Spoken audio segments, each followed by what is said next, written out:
They say performance has an expiration date, but what if they're wrong? No matter where you start, the goal's the same: to be better, stronger, wiser, bolder. We're here for the relentless, those that don't back down, don't compromise, and don't quit. This is training for Masters athletes by Masters athletes, with a community that holds you steady. So say goodbye to random workouts, because whether you're stepping into following a program for the first time or stepping onto the podium, your journey starts here.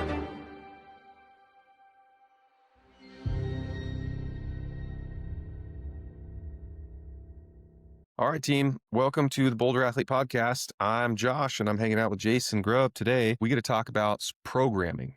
And I'm really excited about this conversation, actually, Jason, because you and I have spent a lot of time together, and it a lot of times centers around the program and like the ways that it's evolving, the things that you're infusing into it, the considerations that you're making. And I always walk away from those conversations going like, gosh, people have got to be into this. I think our Boulder athlete community would really love to hear all the thoughtful details, that you infuse into it. So as part of our evolution of the podcast, one thing that we're going to continue to do now going forward is have a session like this where we get to talk about the cycle that is upcoming, and you get to share a lot of your intention and thought and strategy that has gone into that cycle. And so we can all kind of geek out on the details, and, just adds a little bit more incentive as we, crank it up and get ready to go. Yeah. Yeah. I love to geek out on this stuff. I think about programming. If I think of a work week as being 5 days of a week, I am thinking about programming for Boulder athletes and Boulder affiliates 3.5 days, 5 days a week. So this is a huge chunk of my life. And I don't take it lightly. We have a lot of athletes that trust us for training, trust us to take them from where they're at to become better human beings, stronger and fitter athletes in general. And for those that are trying to compete at the highest level, we're often preparing them for the next thing and then the next thing and the next thing. So I feel like with programming, it's like juggling 18 different balls at one time, being that CrossFit is one of the most challenging sports to program, I would say, because of the breadth and scale of what we train for, the unknown and the knowable. It just makes this I'm really excited for this conversation. And I say that I spend 3.5 days geeking out on this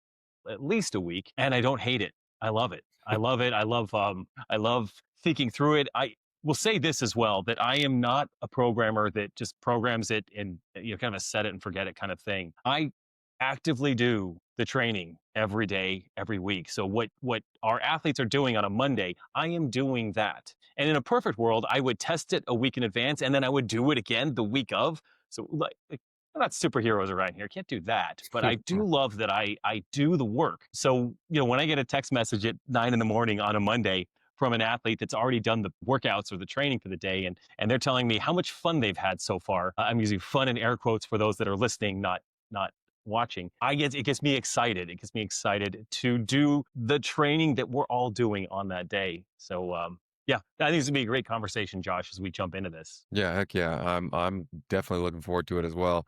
And to your point on you doing the programming, like I can speak for myself that was one of the things that attracted me most to Boulder was like, gosh, this is the blueprint. This multi-time CrossFit Games champ is doing this same thing that I'm doing. It clearly works. If it works for him, it's probably good enough for me. And yeah, it has been all of that and then some. And I just, personally, I've got so many proof points of like, man, I've made more progress in this program than any program before. And I think that that's true for a lot of our athletes. So the proof is in the pudding. The product is the program, and the community is built around that product. So let's talk about it.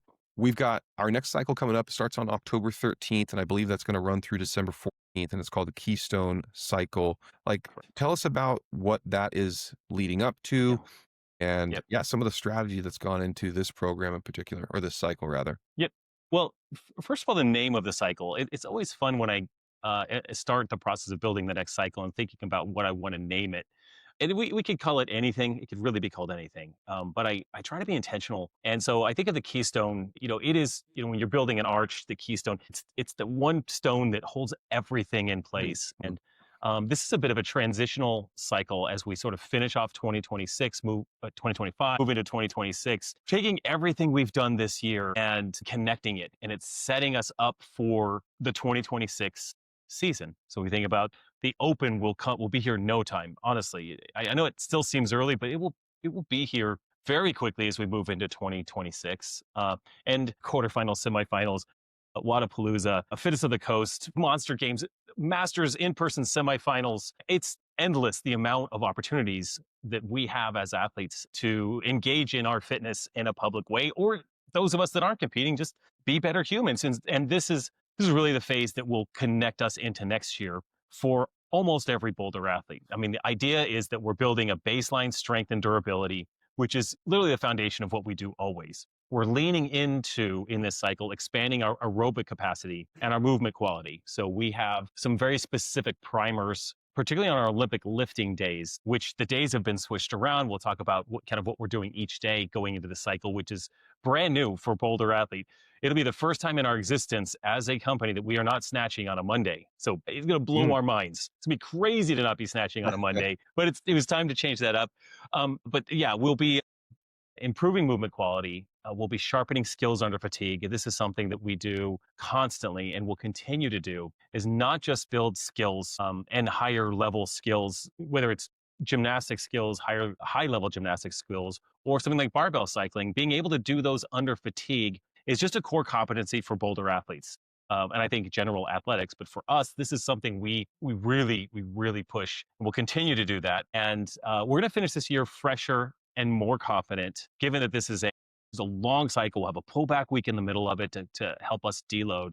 But also for our elite athletes and quite so many athletes that are competing at the Legends Championship, this cycle also will finish with a deload or a taper right into that championship, which is that weekend of our final week. So for our elite athletes, those following the elite track, we're going to peak at the right time. We're going to refine our lifting and gymnastics efficiency so that we're ready for a very challenging competition. And of course, we'll ideally end with a taper week, healthy and ready to go. I'll just say that on the programming side of the Legends Championship, I obviously can't say anything about that as a programmer. You'll see in the training that it's very familiar training to what we would do in preparing for the games or any other large competition. Our athletes will be ready for whatever Joe and I have agreed to bring for our athletes at the Legends Championship. And I'll just say that workouts are fun, but any athlete that's following a very good program or keeping an eye on what Boulder does should do well at Legends.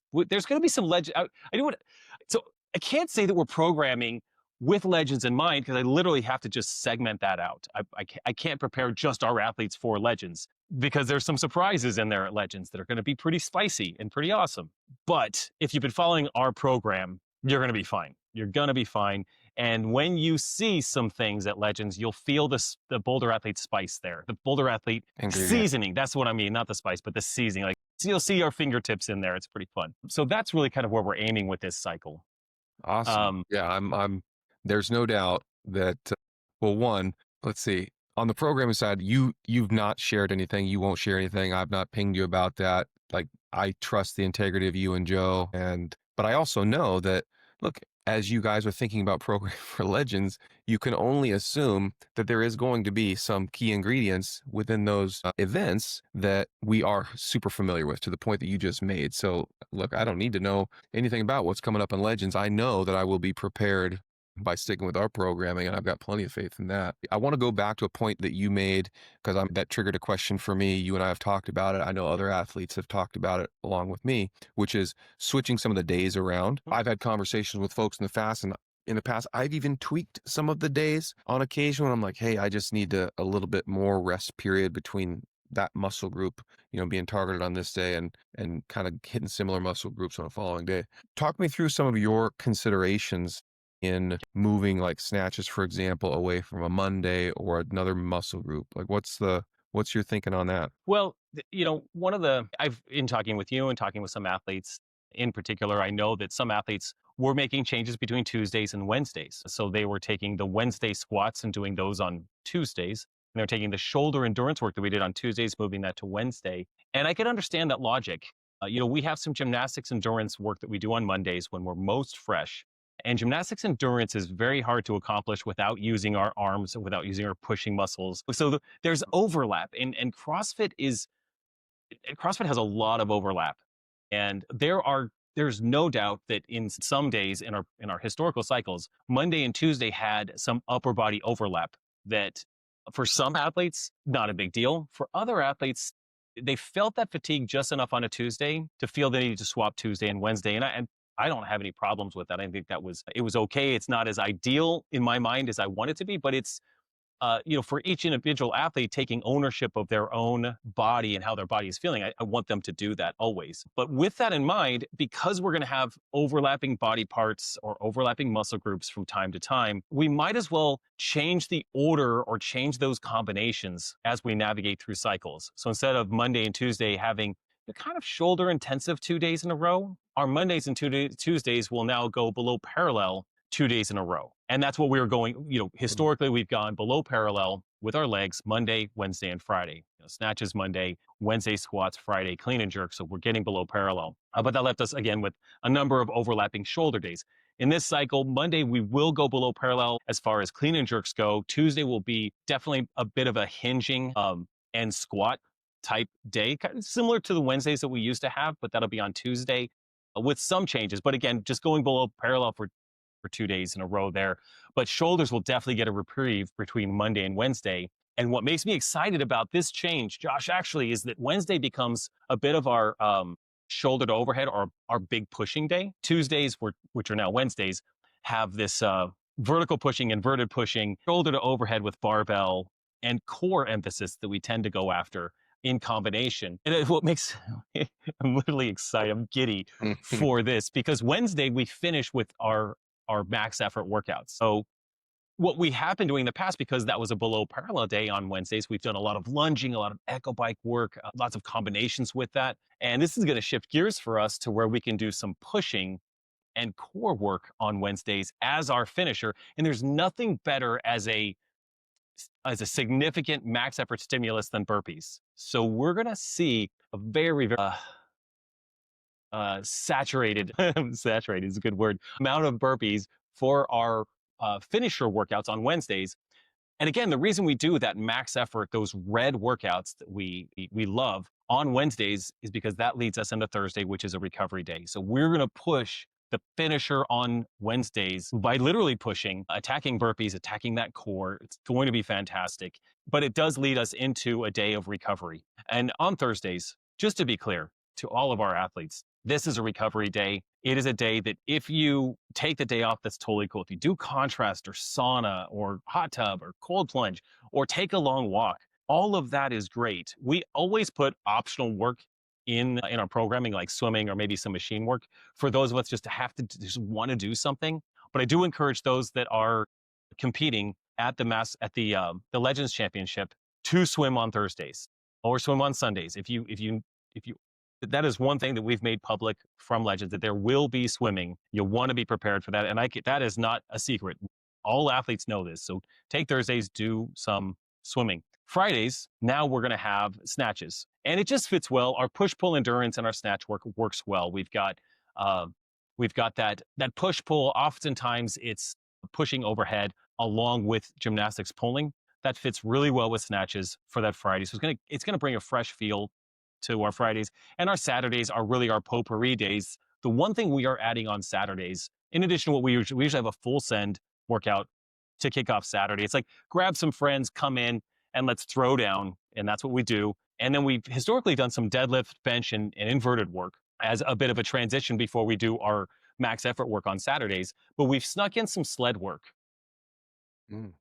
as an option on Saturdays. If you have time on Saturdays, we just have some accessory sled work, some pushing, some pulling, some backwards walking, just some things where we don't have a ton of room in our schedule for sled work. So we've wedged that in as an optional accessory piece on Saturday, because people generally have a little more breathing room on Saturdays for training. And then of course, Saturdays we finish with our red work, which is a lot of machine work. And one of the reasons we like to finish red on Saturdays with machines is because Sunday is a rest day. So we can really hammer those machines, and machines at max effort do very little damage to our joints. Generally, it's very gentle to our joints, but it does get that heart rate into the red, which is where we want it. So that's what the week is going to look like. It's a bit of a change. The other final reason for making a change is to just minimize redundancy. Like redundancy is a good thing, consistency is a good thing, but it's okay, I believe, around every 9-10 week cycle to change this up, to give our bodies something fresh. It also to give our mind a, a, a fresh stimulation, give us something different, a different way to wake up on a Monday morning. Like today's clean and jerk day. Let's go. Tuesday's squat day. I can imagine in the next cycle, and I very much like this idea as well. I very much like doing squats on Mondays, first thing on Mondays. So if we move into a cycle, I'm not sure if it'll be the next cycle, but if we move into a cycle where we're really emphasizing that squat, that core squat strength, that may be something we just open up with on a Monday and start with that. It's like I like holding this loosely and enjoying the freshness of what this 9-week cycle with this new week setup is going to feel like. Yeah, I like that a lot. And there's a lot of things in there that stand out to me. One, I think the overarching thing is I love the fact that one, you're open to the feedback and you're also thinking through this and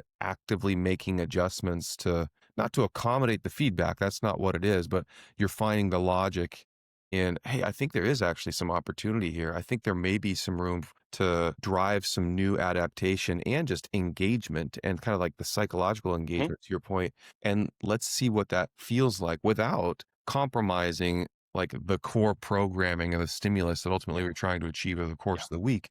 But just these tiny little subtle changes can actually make it feel very different when in reality, we're doing the same kinds of things, just maybe in a slightly different order or in a slightly different sequence of events or combination of stimuli. We're checking the boxes, the core competencies and the core movement patterns that we want to touch in a given week, every single week, which is a lot. And our athletes know that we touch a lot of movements every week with the intent that we don't want to go 3-4 weeks without touching something. Yeah. This is something we talked about historically, Josh, you and I, with some training programs we'd come from, where you might not have touched rope climbs for 6 weeks, or it might have been, again, a number of weeks since you've done chest to bar pull-ups, and that's just not something that I think is nothing that we want to be about. I definitely want us to continue to be proficient in all of the movement patterns that I aim to touch every week. And believe me, there's plenty we could jam. There's plenty more that I could jam into a week if we were like 20, but we're not. If we were like 20 and we had limitless time,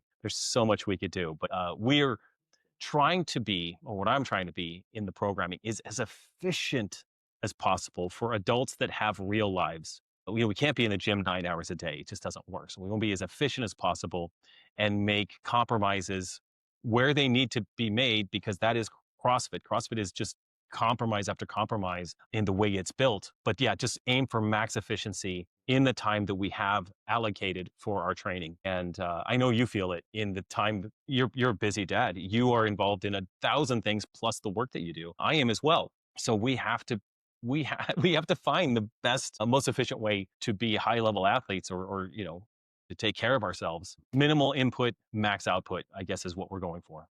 This came up in the last podcast. Actually, I was talking with Dana Bird, OG CrossFitter. Shout out to Dana. That was a great conversation. Check it out if you haven't already. But and it's tying back to this efficiency element. I had this realization of like, how many guys in the top 5, top 10 at the games are not doing 2 workouts a day? And I don't know what the answer is. I'm totally speculating. But my assumption is most of them probably are, at least in the stages leading up to the games. And I fully acknowledge that is like one of the things that I did not do. I didn't do 2 workouts a day. I don't think I did a single 2 a day in any part of the season. Yeah. And knowing that, hey, this could be a very real limitation for me. And I had a good outcome at the games, but gosh, I'm left with this like, what if? What if I had put that in? But the only reason I bring that up is because the efficiency. What I did do was work my tail off for 90 minutes every day with the program that we had. And I would get as much as I could possibly get done in that 90 minutes and feel incredibly accomplished and have enough proof points to say, look, I'm still really fit and I feel really competitive and I actually feel really good about going into the games, even having not done 2 a days. So the efficiency is definitely there. Now you got to move with a purpose. Like, I'm not chatting. I'm Like I am moving. I got one segment done. I got to get right into the next segment, even though I'd love to take 10 minutes rest between each. I'm not. So the efficiency is there. And I agree. There's lots of boxes being checked. And I think that is one of the strengths ultimately of Boulder Athlete is the amount of things you can get done in a pretty reasonable amount of time. And it's the order of things are programmed in such a way to create those efficiencies. If we think about a typical Monday right now, we would, as the elite and compete track, we would open with some gymnastics endurance piece. And sometimes that'll get the heart rate going. Zone 3, sometimes you're touching zone 4. For some athletes, you're accidentally touching zone 5 in some of those, but it depends on the day. So but you start with that. And again, if we're thinking about getting through this quickly, you can be done with that and take off your grips and switch over to a barbell and start moving into the primer for the snatch work, which allows your body, your CNS to start to transition. I mean, you could sit down for 10 minutes and then start warming up with a barbell, or you could just grab that barbell, which I often do, and just start moving into that primer and get that CNS ready. My heart rate is still coming down as I'm working through that. Sometimes I'll set down an empty bar and have a little breath to me, but it's my CNS is transitioning over. And by the time I get to our snatch work or our snatch EMOM, my CNS, which was fully activated from the gymnastics endurance piece, is now, it's switched over to this Olympic piece, and my CNS is ready for that. And then if you'll notice that the order of events typically leads us from that sort of lower heart rate snatch work into our snatch battery work. For those in the elite track, now you're preparing for competition. You're doing that snatch battery, which again jumps that heart rate back up. Now we're doing something a little more intense. After that, we do the overhead strength or the snatch strength piece, which then is a little bit slower, lets our body cool down, calm down from the battery work, and then we go into our final conditioning piece. But again, it's like layering a sandwich that has us, heart rate's up, calming down, moderate, heart rate's up, calming down, and then going. And so all of those pieces are in that order so that ideally we're not going from like, wow, I just went from zone 4, 3-minute break. Now I'm just jamming right into another zone 4 workout. It's intentionally layered that way. And again, it does have to do with how much time you have and what you can devote your time to in that.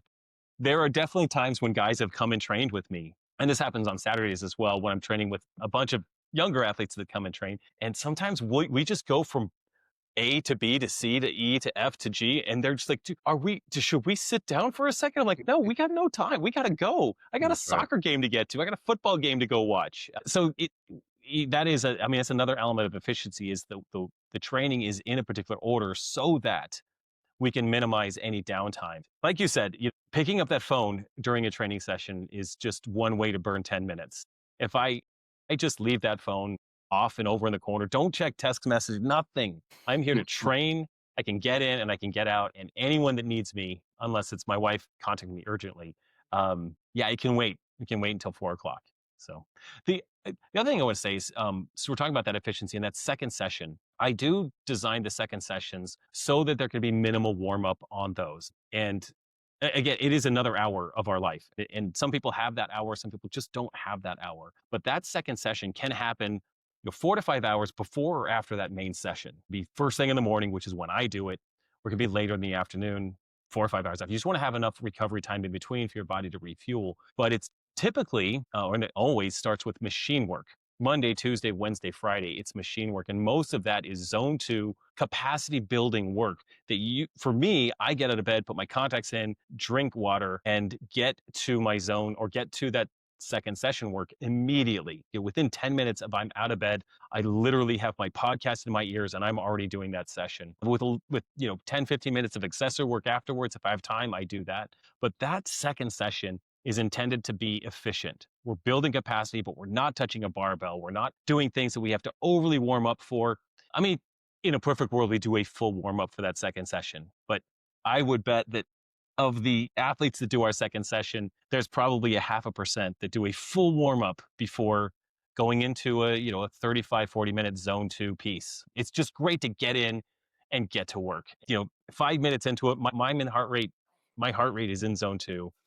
And we are going. And it does build capacity. I'm a huge advocate for it, but it's a compromise in our lives. It changes that balance, again, from being a balanced human being with all of your work-life responsibilities to like a slight bias in your life towards like, hey, I'm training for this, so I'm going to do this. Yeah. But I again, can see that having not done these 2-a-days, obviously I look at the program, I see what's there. I'm intentionally making a judgment call, but the efficiency and the design there is clear. And I appreciate at least what you're putting into it. Now I got to get my butt to go do it. That's a whole nother story. But the other thing I wanted to talk to you about, and by the way, I appreciate all of this transparency and like how yep, you have evolved the programming and how you think about evolving it even for the future. I think folks appreciate that. And I'm excited to continue to make this kind of an ongoing part of our conversation on the podcast as we get into more and more cycles. But right now we're in a deload week and we are about to yes, kick off this cycle. So I want to talk about this like deload week and kind of the pullback week that you've kind of tagged it pullback week previously. I know before, we'd had cycles that were like 7 weeks, 8 weeks, maybe even longer at times. And now look, you grind those suckers out and boy, you're gonna reap the rewards on the other end of that. The truth is it can be a grind. And there's probably yes, moments, and I definitely speak for myself in like weeks 4 and 5, where you're like, oh, man, how many more weeks of this do we have? You start to kind of hmm, ask that question, knowing yep, full well it's all for your own benefit, but it doesn't change the fact that sometimes it's really hard to get yourself in the right state of mind to go do yep, what's necessary. And so you've introduced, this has been part of the evolution, this like pullback week, hmm, which is like within the same cycle. So we're yes, not like deloading and then transitioning to a new cycle, but you're just like reducing the intensity by a hmm, few degrees in the middle of a yep, cycle to just give you that psychological kind of offload and then allow your yes, body a little bit of recovery and kind of get back into it. I love that. And it has helped yeah. my mindset and my headspace a ton. Hopefully, I haven't stolen your thunder there, but like talk me through your rationale for that. No, you're exactly right. And I'm pretty resilient as an athlete.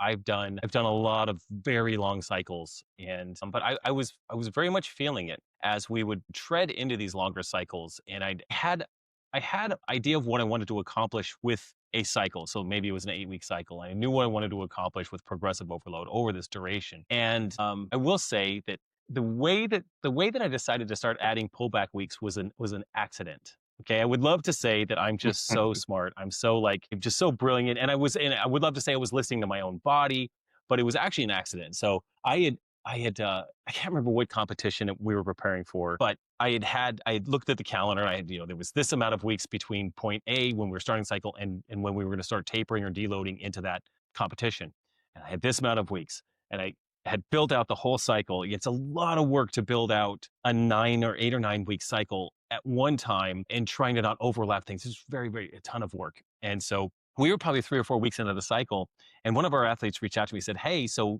I know we're like in week 3, and there's this many weeks until this competition. Are we doing a pullback week?" And I was like, "Wait a minute, wait. His math is wrong, right? Like his math is wrong. There's no way we have that many weeks until this." And so I was a week off, and so I was like, I have this, I'm gonna have to add another week of training to the end of this cycle. Like I don't know what I did. I just goofed up the weeks.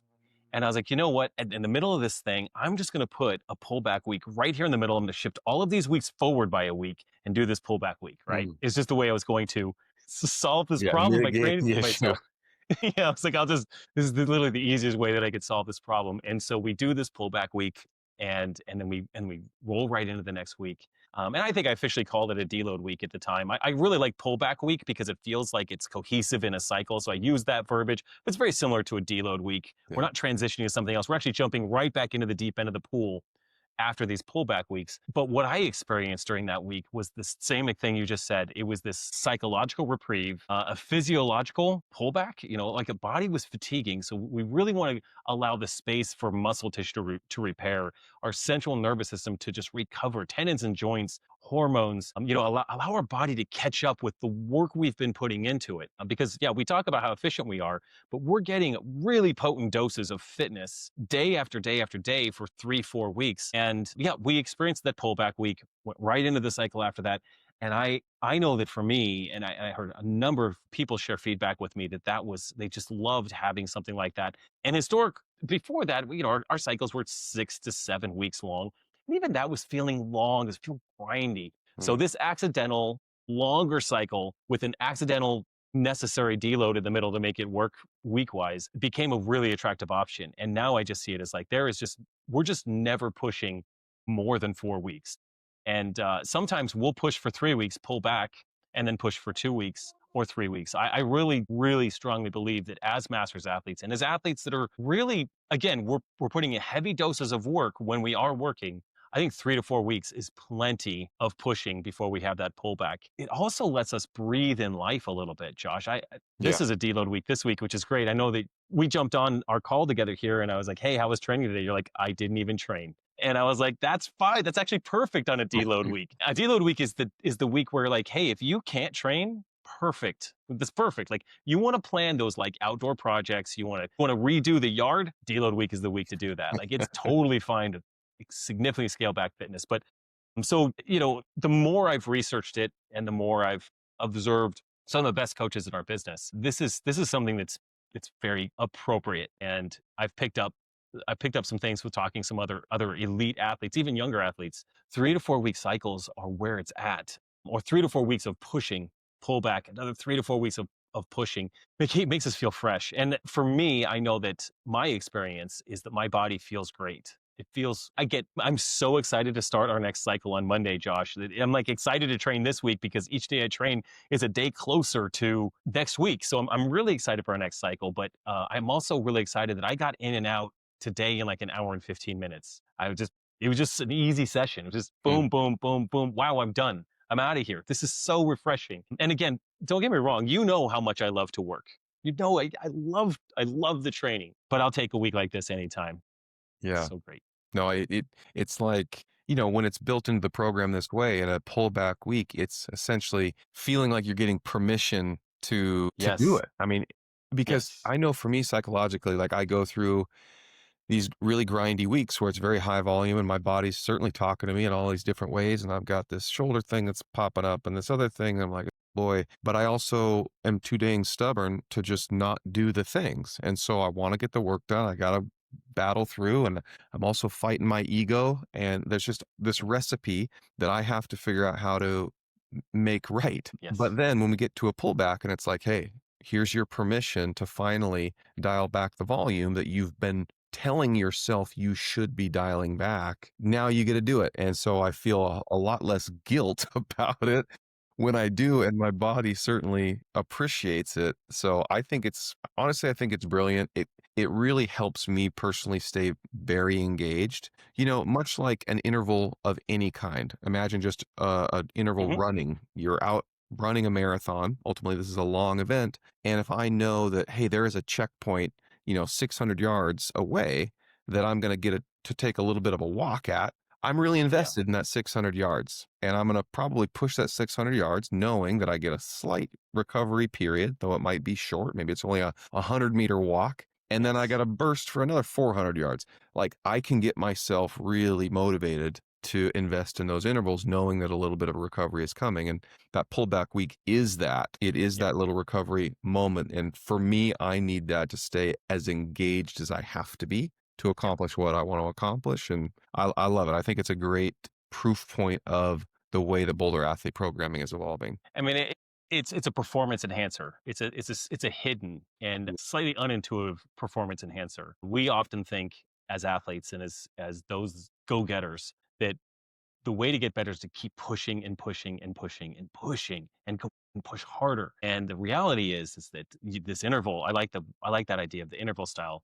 This push and recover, reduces our overall training risk, keeps the output super high at the same time. And I think that's where, what you're saying, that's where the magic is we get this super high output knowing, and I literally did this Saturday. I did the fittest qualifier on Friday. And then Saturday, I did what we had programmed, and it was more burpee box jump over. So I wasn't thrilled about that. But I was like, it's what's written. I'm not going to change it. It's just more burpee. I'm not going to get worse by doing more burpees. But I was like, it's Saturday. It's the final day of the cycle, and we have a deload week next week. That gave me the ability to push on that workout that had burpee box jump overs, and it was great. It was a nice psychological push. And then this bike erg sprints at the end were just they just were devastating to my legs, to my soul, to my ego. And again, it was that same thing. Like I finished this and I'm going to hobble my way to my car knowing we've got a deload week. It's like vacation. Heck And again, yeah. I love the training,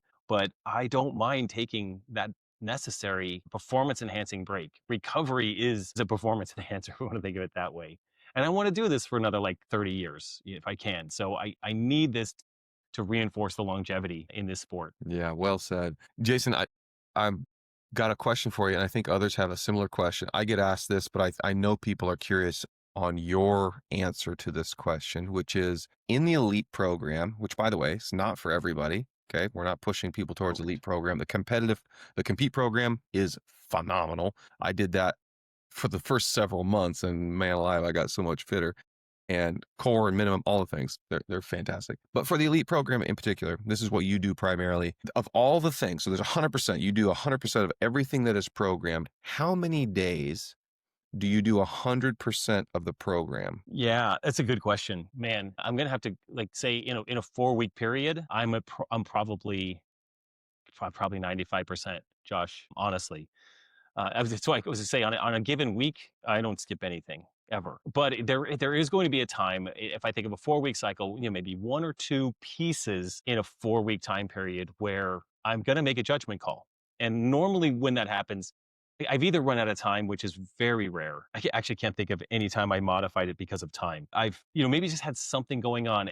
Today was one of those days, actually. So I skipped snatch pulls and overhead squats, just a couple of 4 supersets or 5 supersets of just 2 reps each. I didn't do the overhead squats because I didn't warm up my wrists very well today. I don't know what I was doing. I just wasn't thinking about it.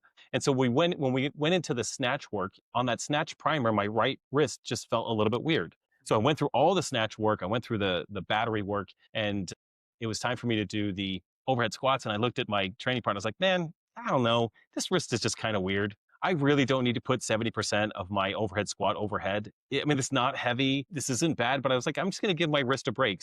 That's probably the first time in months that I've skipped something on the docket. If it wasn't substituting something else out, right? Mm-hmm. Otherwise, what it says, I just do. And I feel almost an ethical obligation to do that as the programmer. If my guys are doing it, my guys and gals are doing this work, I should be doing it. And I need to feel it in the event that it's either not enough stimulus or it's too much stimulus. I want to experience that so that if I need to make a tweak heading into next week's training plan, I will make that tweak based on, it's like a cook samples his food. Like you never set the table as a cook without tasting. Does it need more salt or less salt? What is this? I feel like I have that obligation. I love the work. So maybe there's an addiction part of that too. I love it. I do want to taste my own recipes. And I very much believe in the work. Today was an odd day for me to not do, just the overhead or the snatch strength. I really always want to do snatch strength. Just I listened to my body, had a little thing, and I'm like, I don't need to agitate this. It's a deload week. So if there's any time I'm going to do something, that's a deload week. We'll just, hold that loosely. But I very much do all I of it. appreciate your honesty on that. And that's a good answer. And I love that I love that you say you feel obligated to taste test your own recipe, essentially, which is, I think, what everybody hopes that you would do. Like you should. So here's an example. I should do that. So I'll tell you this one time. So there's times when I've overprogrammed the crap out of something, right? So there was one day, like I had every 2 minutes. I don't remember what it was. It was like, I don't know. It wasn't this, but it felt like every 2 minutes, 30 ring muscle ups, 30 bar muscle ups, 30 burpees, and do that for like 15 minutes. It was just some huge amount of it was like ring muscle ups and ski erg in a minute, and then bar muscle ups and dumbbell snatches in a minute. That's what it was. It was an EMOM for like 18 minutes of those movements. And on paper, this thing looked great. And I'm pretty sure one of our athletes texted me that morning. He's like, bro, there's no way. There's no way. Like I got through 2 rounds. There's no way. And I was like, okay, I'm going to show them. And I go in, and 2 rounds into this thing of like 18 minutes, it is not possible. I'm not sure if Matt Frazier during his prime could have done what I had written.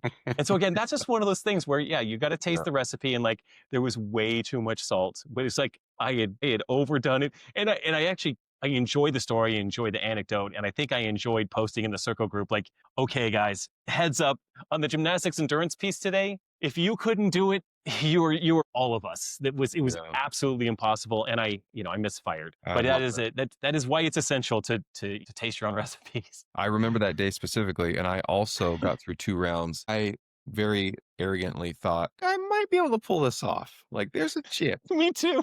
That's And why. I was Yeah. way humbled and had to eat it real fast and say, Oh "No, man, sorry, that was too much." And I'm sure I texted you at some point sure in you that day. did. I was like, "Dude, who's doing I mean, this?" I can name the names of the text messages I got, but it was you and a handful of people who, given our history together, I would expect a text that said, "Bro, what is this?" And I could Yeah. just bow my head like, guys, yeah, that was again. I know you thought on paper like, "Okay, I think I might be able to do this," and then the realization in round one where you're like, this is not going to happen. There's no way. There's not a chance I could do this for 5 rounds. I think I had it all that to say that I am human. And it wasn't even an issue where I messed up on the workout. I legitimately thought that this was something we could do.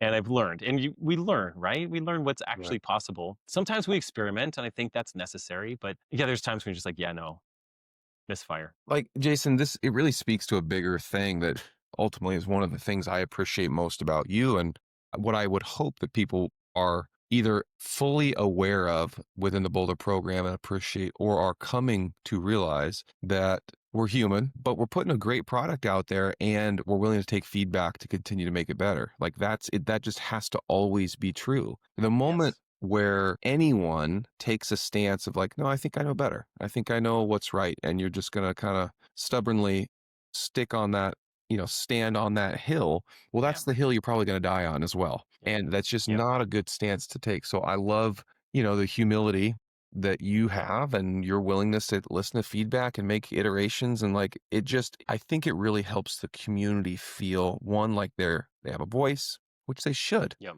and Yep. 2, that the program is a moving train. Like, it is just going to keep moving forward, and they should see and feel the evolution.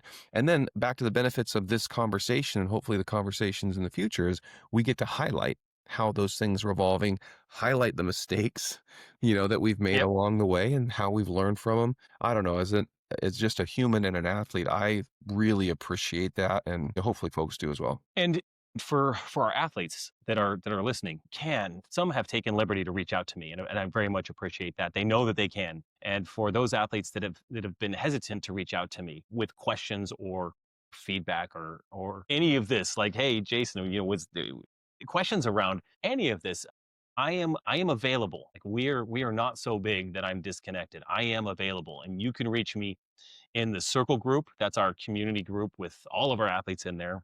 If you don't know what the Circle group is, look in the notes under any of our workouts. At the end of a day, it'll have a link in there on how to join the Boulder Athletes Circle group. This is an app it's like a Facebook group, but without being connected to anything. It's a standalone app, and it's where lots of questions are answered. There's FAQs in there. There's a ton of resources that we're continually building. But I'm also in there. You can send me a direct message in there, and I mean, heck, at this point, if you don't know the secret, on my Instagram profile is my phone number, and it says text to me. Seriously, I'm not going to say my phone number out loud. This is going to go on YouTube, but if you go to my Instagram profile, there's my phone number. It's my phone. It's this right here. And most likely, if you started Boulder Athlete, I probably sent you a text welcoming you to Boulder Athlete. That was me, and you were free to reach out to me that way as well. I want to hear this kind of feedback. I welcome when our athletes reach out and want to share how great of their experience is, or I want athletes to share, like, dude, are you insane with this? How am I supposed to get this done in an hour and a half? Boonstra's insane. There's no way he's getting it done in 90 minutes. Send that to me. I love hearing that, because this is a living, breathing. Programming is the product, but it is a breathing, living thing, and I feel like we're getting exponentially better at this each cycle, each year. We're getting so much better, but there's still so many things to learn, and I'm a student of programming. I'm a student of the things to learn, constantly changing things up. My next YouTube video is going to be really fun. It's a video on all the things I used to do I don't do anymore, like cold plunges every day. I mean, you'll have to watch the video to hear the story around that, but I don't do that every day, guys. Hmm. Constantly Cool. learning and adapting. And that's where I feel like, yeah, I want to be open. I want to have transparency with this program. And I want people to feel like they can reach out. that they can be a part of this, and that when they provide feedback, they see changes like this cycle, changing things up. And this is also going to be fun for our affiliates because they have a similar version of the programming, our Boulder affiliates that are in gyms, and not every member comes on a Monday. And so as every cycle, every 8 or 9 weeks, give or take a couple of weeks, we kind of change the order of things, keep it fresh for all of us athletes. It also changes things up for the affiliates as well, so that their Mondays change, and it keeps their athletes kind of on their toes, and it creates that fresh feel as well. So this is not just Boulder athletes. It goes all the way to our Boulder affiliate gyms, because that's been something that has been on my mind for them as well. And I want to make sure we're taking care of every athlete that we have our fingers touching in some way. I want to make sure they're getting the best dosage and variation in programming that we can provide. That's awesome. That's a great way to close this out. Jason, I appreciate your time, man. This has been a good conversation. I'm excited to keep having these as we think through, talk through, program for future cycles. For folks that, are listening to this, please share some comments. I'd love to know if this is valuable. Are you interested in these kinds of conversations? What do you want to hear more about? We're totally into the feedback, and it really does shape how we approach these conversations. So let us know. And with that, Jason, appreciate you, man. Good to see you. You too, Josh. Thanks. Team, thanks for checking out the Boulder Athlete Podcast. We are so grateful that you did. Wherever you're watching or listening, please like and subscribe so we can keep bringing you more stories from this great community.